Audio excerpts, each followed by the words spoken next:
next finalist came from 8,000 miles away, from Israel. I'd like to introduce Daniel Pillay and Alon Murch from GetGems. Guys? Good luck, guys. Oh, I like the jacket. The jacket's nice. No t-shirt, huh? Yeah. Israelis, they make their own rules. Go ahead. It's amazing to be here. My name is Daniel, I'm the CEO, and this is Alan, our lead mobile developer, and we're from GetGems.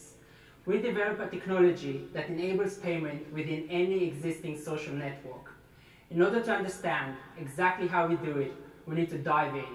So let's start.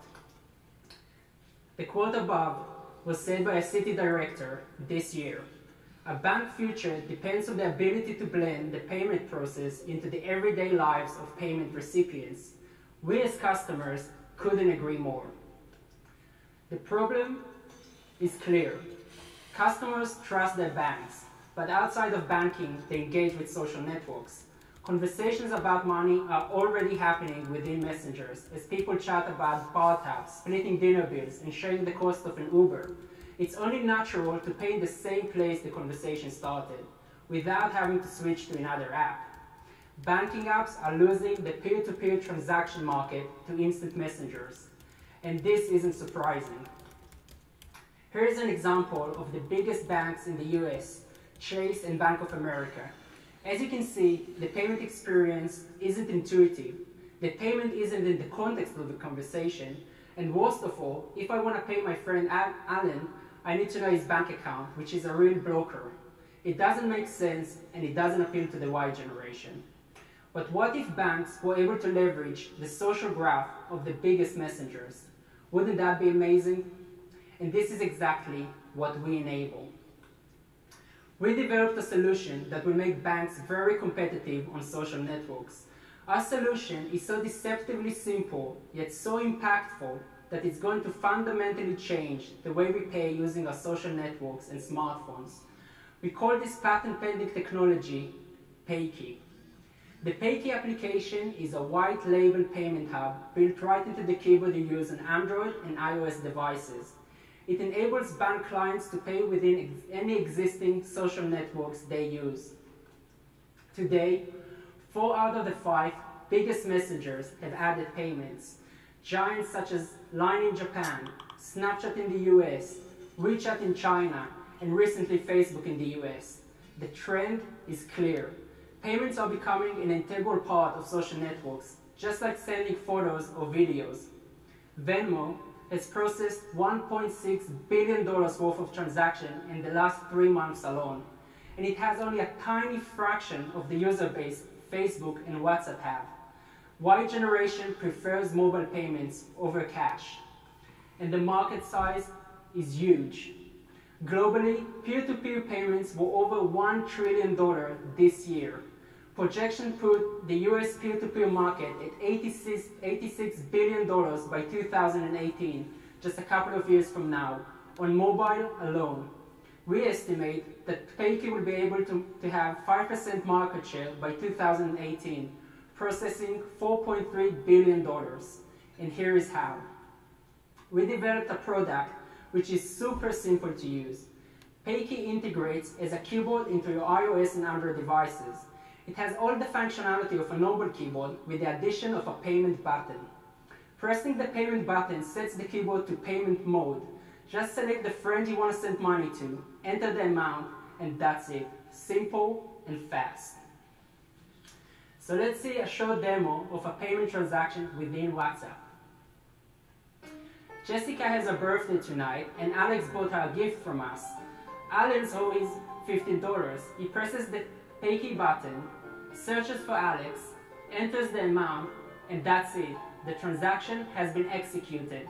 And this is the receipt. And everything happened inside the context of the conversation. This is how mobile banking should look. PayKey is the first and only solution that fits within any social network, including Facebook Messenger, Snapchat, and Twitter. But it's not only that. PayKey is also the first payment solution to work inside closed networks, networks that don't have any public API or an SDK, such as WhatsApp, which has 900 million active users worldwide. Paykey will be the first to offer fast, secure, and simple payments on this amazing platform and others. Leveraging existing social networks creates simplicity and intuitive payment experience. Paykey can reach over 2 billion social network users globally. Our business model is simple. We take a 0.5 fee on each transaction. We estimate a 5% market share and more than $20 million in revenue by 2018. It's important to note that we are also targeting the huge European market, which is much less competitive. To explain our adoption strategy, Alan will take it from here. Thank you, Daniel. Our adoption strategy is threefold. First, with every bank integration we do, we can leverage the existing bank users and bootstrap our technology into their products. The value for the user is clear. It's seamless integration. The only thing they have to do is download the app or download the bank's app or upgrade it, and that's it. They can start using Paykey immediately. The second thing is, because Paykey allows us to pay to non-Paykey users, we can use that to incentivize them to go on board on our service and start using Paykey to redeem the money they just received. And thirdly, every payment has a receipt, as just you saw. The receipt also embeds a link to download the app. And it serves for two things. One, for the pay to know we just received money. And second, it lets everyone else in the social network know Paykey just made a transaction. And those three components are a very strong growth engine. Our competitors' strengths are in social or payments, but not in both. Facebook payments allows you to pay in the context of a conversation, but only on Facebook. That's because social networks compete between one another and don't have any incentive to create a global and ubiquitous payment solution. Payment apps like Venmo and Square Cash are disconnected from the context which led to the payment in the first place and doesn't seem to leverage a social graph to really get us the experience we just signed with them on. Paykey is a first-to-market payment solution that works across all social networks in the context which created the payment in the first place. And because we're working with the banks who already meet compliance and regulation, we can go to market much, much faster, not only in the US. The integration with Paykey is only an API level integration, and for the bank, it's really easy. Paykey is also fast, as you saw. 5 seconds, and you can send money to any one of you. So we've talked about our product, we've talked about our strategy, but there are still two main questions we need to answer. One is, how can we be sure that Paykey is really relevant to the users? How can we be sure that they get value from it? And second, how can we be sure that banks see it as a competitive advantage for them to be on social networks? Well, at the beginning of this year, we've raised $1.2 million, 800,000 of which came straight from our users in an amazing crowdfunding campaign. It's truly incredible. $400,000 were raised from Magma Ventures, which is a leading Israeli VC. We also landed, just a few weeks ago, our first big paying customer, and we won the City Mobile Challenge, which is a worldwide challenge or competition held by City to really find the best fintech technologies and startups in the world. It secured us a spot in their accelerated program, and also we have a pilot program with City to embed our technology into their mobile products. Also, 5 other banks, major top-tier banks, are very interested and very excited about our technologies, and we can talk about it even later. So before we finish everything, we really want to thank 43North and obviously whole of Buffalo for truly an amazing week. It's my first time in the States, and for us as a non-US startup who looks to enter the US market, it's truly amazing to find such a great people to make us this transition such an easy thing. With every bank integration we're going to do in the next year, we'll have to create dedicated teams of people, highly skilled people to do business development and support and back offices. And we want to do this right here in Buffalo because one, Buffalo is an amazing financial hub, and two, it set us right very near to our customers, which are the banks themselves. And we think it will also get great value to the community itself, and we see it as a great opportunity. Our team is as strong as it's diverse. From intelligent officers to entrepreneurs who sold company to crypto and security experts, and even an alumnus from the best design college in Israel. We also want to mention Ofer, which is our CTO. He really wanted to be here but couldn't today. Ofer has years of experience in entrepreneurship, creating companies. He raised money from the biggest name in the business, Sequoia, and spent a lot of his time from enterprise integration to software development. And we as a team feel truly strong about it. We need to finish. You are. Thank you.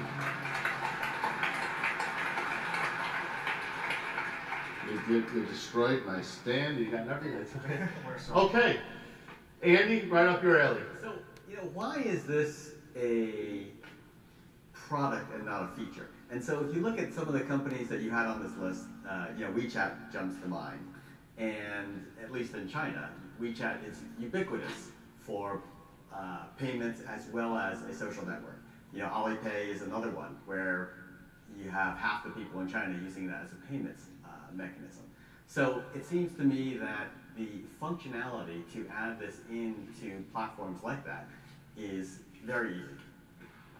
Yeah, that's actually a great question. As you know, in Asia, it's a king's market, one player, one everything, which is WeChat. This actually creates a big problem to Alipay and to Alibaba. But what if we can offer them, their customers, the ability to pay with Alipay inside WeChat? That's a great advantage that businesses can have using our technology.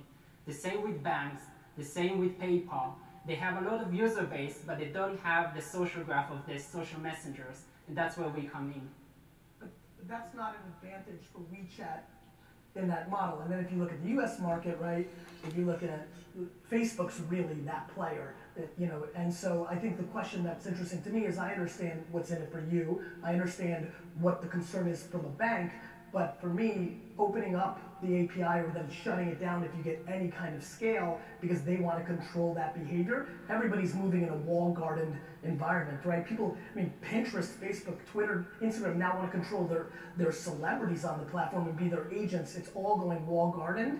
For me, the benefit to the end user makes sense, but for these companies to allow you to do that and use their open API becomes the friction point, because if you get anything meaningful of scale, it's not in Facebook's advantage for that to be the case. Exactly. And but you need them. Exactly, and this is the problem that we're solving. If you take Facebook as an example, PayPal was their partner, they're still their partner, but they're creating their own payment solution for Facebook. Our solution is not dependent on the social networks. They want to keep it close and leverage the social graph to themselves. Our solution, because we are a keyboard, we don't need any API or SDK or any permission from the social networks themselves. They can't block it. This way, we can leverage the social graph for other businesses, and that's how we bootstrap their customers. In theory, the people that could block it are Apple and Google themselves, the Android and the Apple device, right? Exactly, and they have no incentive to block it. As you know, Apple just introduced dedicated keyboards in the last iOS 8 update, and Android, it has been open for a long time. And this is really great from a consumer and user point of view. They can switch the keyboards, and they're doing it right now. So they definitely have an incentive to block it. Yeah. If it takes Apple Pay, right? And my concern with the business is, are you at the most valuable part of the chain? Is the actual peer-to-peer part commoditized? And really it just becomes about who can get the most users on a platform. And if I were to bet the world's largest companies versus two great guys, I'm probably going to vote for them. And so I have a hard time even thinking about how you get to the point where it's ubiquitous unless you go into markets that other people don't want to touch. Do you go into the legal marijuana market? Do you go into legal gambling? Yeah. Where some of the other ones, it's legal, some of the other ones won't go there, but you can start to build a base that, legally, these are legal markets, that some of the big ones won't touch. Otherwise, I just don't think you're going to get the network effects you need. PayPal's the first one, right? It was 10 times better. Send money by email. Way back when, right, when they did it, there's no one else. Right now, the idea that you guys are going to break through, I'm just having a hard time seeing that. Okay, this is going to be a long answer divided into four. First, Apple Pay is more payment to business, and they have no problems of having more competition in the peer-to-peer market. Secondly, For now. Why secondly, why would they leave that on the table? I will just complete the answer, and Yeah. then you'll be able to ask more questions if that's okay. Secondly, I'm a judge, motherfucker.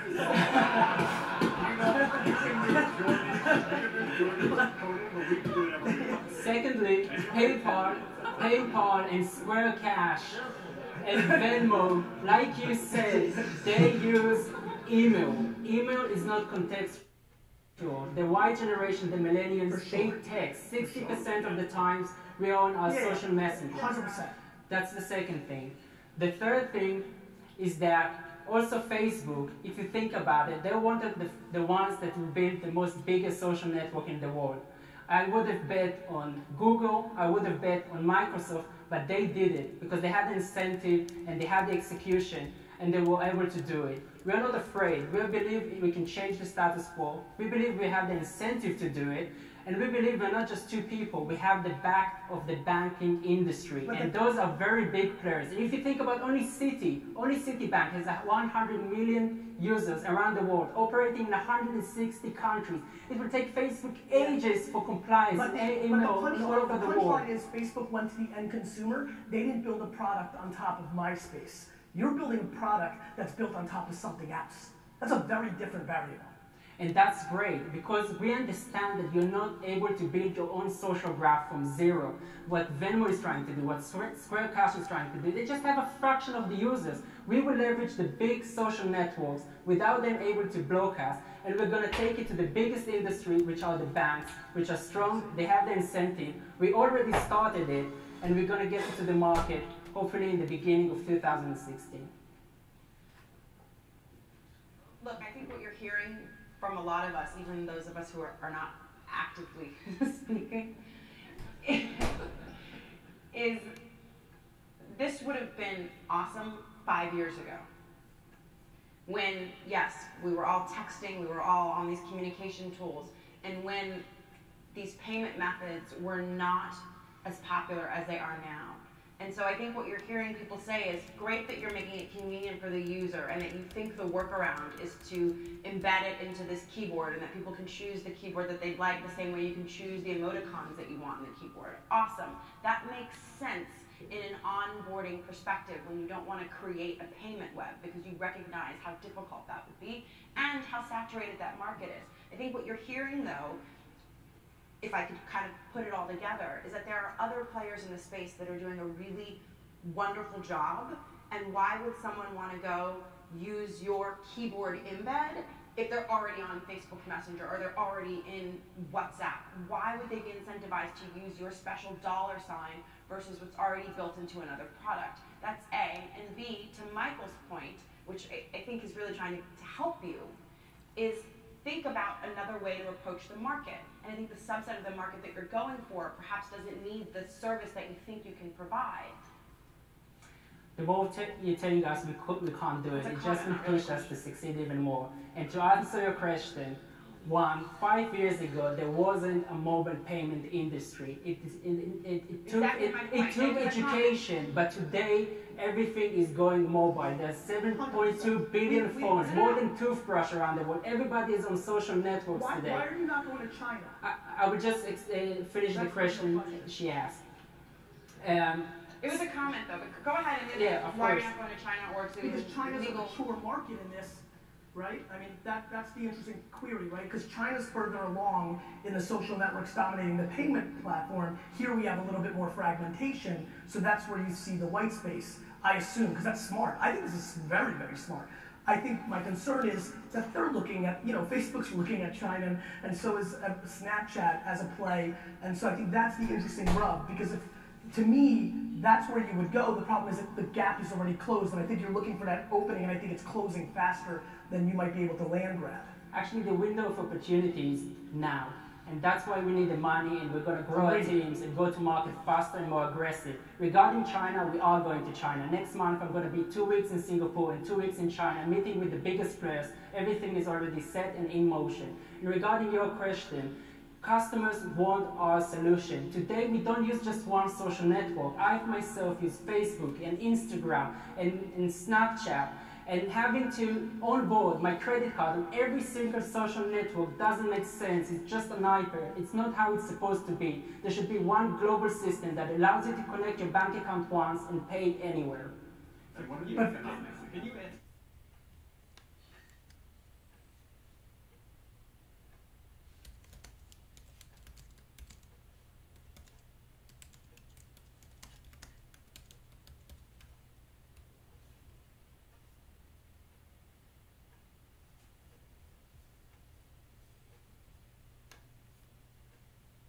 For me, how, if you're going to China, how are you ever going to convince WeChat to allow you in? Because if you have a good answer for that, then that.